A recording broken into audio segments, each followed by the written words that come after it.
السلام عليكم ورحمة الله وبركاته. فيديو جديد، يا ريت ندوس على زر اللايك ونشترك في القناة ونفعل زر الجرس عشان يوصلك كل جديد.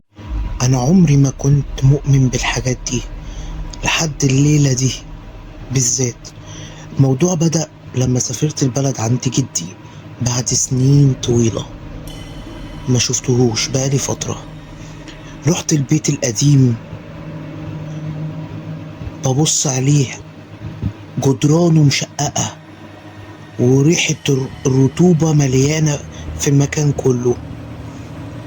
كنت لوحدي، جدي مات من سنين والبيت فاضي، بس أنا كنت محتاج أهدى، فقلت أقعد كام يوم هناك في البلد. أول ليلة عدت عادي، تاني ليلة بقى وأنا نايم صحيت على صوت حاجة بتتحرك في الممر بتاع الطرقة.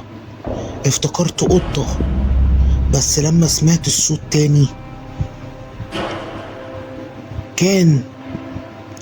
كان حد بيجري رجليه على الأرض ببطء.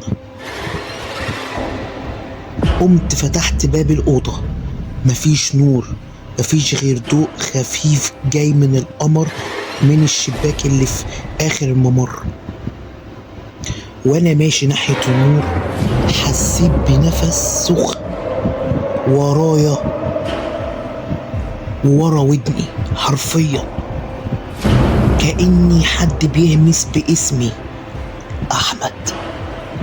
وقفت في مكاني، قلبي وقع، رجعت بخطوة لورا، فتحت الشباك، قامت واتقفلت، والشباك اتقفل لوحده بقوة والبيت كله بقى ساكت. رجعت اوضتي وانا بجري وقفلت الباب عليا، بس وانا بقفله سمعت الصوت من جوه الأوضة مش من بره. رجعت ليه؟ الصوت جه من ناحية الدولاب. فتحت الباب بالعافية، بس مفيش غير ريحة بخور غريبة طالعة منه، وورقة صغيرة كانت محطوطة على الرف مكتوب فيها بخط قديم: اللي يسيب البيت لازم ما يرجعش. بعدها الدنيا ضلمت والنور قطع والهوا اتغير والبيت كله بدأ يتهز كأنه بيتنفس. من ساعتها وانا مرجعتش البلد تاني، بس كل ليلة قبل ما انام بسمع نفس الهمس. رجعت ليه؟ يمكن البيت ده فعلا مش عايز يسيبني. سلام.